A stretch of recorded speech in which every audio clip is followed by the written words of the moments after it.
Bonjour à toutes et à tous et bienvenue dans Résonance, cet espace où l'on explore ensemble les chemins du sens, de la conscience et de la transformation intérieure. Je suis Amira, coach, praticienne en PNL et en neurosciences. Je suis heureuse de vous retrouver aujourd'hui pour ce nouvel épisode. Ce nouvel épisode appartient à une saison qui s'inscrit autour du thème essentiel quand le cerveau rencontre le sens. Parce que comprendre l'humain, ce n'est pas seulement comprendre ses pensées, c'est aussi comprendre comment son cerveau apprend, répète, s'adapte et peut profondément se transformer.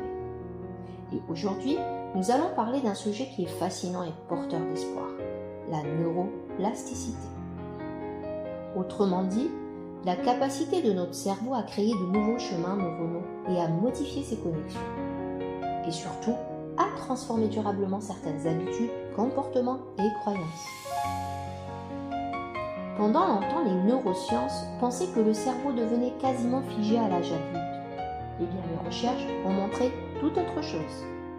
Le neuroscientifique Michael Merzenich, considéré comme l'un des pionniers de la neuroplasticité, a démontré que le cerveau reste capable de se remodeler tout au long de sa vie. D'autres travaux en imagerie cérébrale ont montré aussi qu'après plusieurs semaines de pratiques répétées, comme la méditation, l'apprentissage, les exercices cognitifs ou les changements comportementaux, notre cerveau va créer alors réellement de nouvelles connexions synaptiques. Une étude d'Eleanor Magir sur les chauffeurs de taxi londoniens a même révélé une augmentation du volume de certaines zones cérébrales liées à la mémoire spatiale, simplement par répétition et entraînement.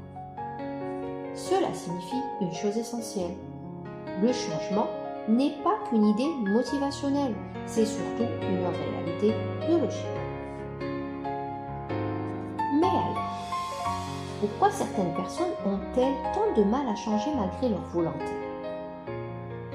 Alors parce qu'entre le désir conscient et le comportement automatique, il existe souvent des croyances profondément ancrées. En PNL, programmation neuro-linguistique, on parle de croyances limitantes. Des phrases intériorisées comme « je ne suis pas capable » ou alors « je finirai toujours par échouer » ou « je dois être parfait pour avoir de la valeur » ou « je ne mérite pas vraiment de réussir ». Bien, ces croyances vont devenir des filtres inconscients. Et en plus, elles sont répétées émotionnellement, plus elles vont renforcer certains circuits neuronaux. Le cerveau finit alors par considérer ces schémas comme familiers et donc sécuritaires. Et la bonne nouvelle, c'est que le cerveau peut apprendre autrement. Et c'est là qu'intervient la neuroplasticité consciente. Lorsque nous commençons à remettre en question une croyance limitante, à adopter de nouvelles expériences, de nouveaux comportements et de nouvelles émotions, nous commençons alors progressivement à ramollir les anciens chemins neuronaux. Et à force de répétition, d'engagement émotionnel et d'expériences vécues, de nouveaux circuits peuvent alors se consolider. Ce n'est pas magique, c'est surtout progressif et c'est profondément possible. Prenons un exemple concret. La situation d'avant, je me dis « je ne suis pas légitime ». Ok. Cette croyance va pousser souvent à se taire, se sous-estimer, hésiter, procrastiner. Et le cerveau va renforcer le schéma. Eh ben tu vois, tu n'agis pas, eh ben donc tu n'es pas capable. Maintenant, imaginons un recadrage progressif. Je suis en train de développer ma légitimité à travers l'expérience. Cette phrase paraît simple, n'est-ce pas ? Mais elle change énormément de choses. Parce que cette phrase va ouvrir une possibilité, elle va autoriser l'apprentissage et elle va mobiliser l'action. Et chaque petite action cohérente va venir renforcer un nouveau circuit neuronal. C'est ainsi que le changement durable commence. Mais alors, comment favoriser cette reprogrammation intérieure ? Je vais vous donner quelques pratiques simples et surtout puissantes. 1. Observez vos croyances automatiques. Pendant quelques jours, notez les phrases négatives qui reviennent souvent dans votre dialogue intérieur et demandez-vous, est-ce un fait ? ou une interprétation. Et cette croyance, est-ce qu'elle me protège? Et qu'est-ce qu'elle me coûte aujourd'hui?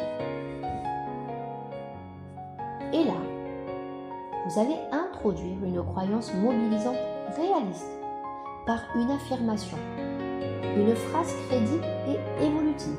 Par exemple, au lieu de je dois tout réussir, je vais simplement me dire j'ai le droit d'apprendre progressivement. Ensuite, répétez avec émotion et cohérence. Le cerveau apprend par répétition et surtout par expérience émotionnelle. Plus une nouvelle croyance est associée à une émotion positive, un passage à l'action ou une expérience concrète, plus elle va s'ancrer.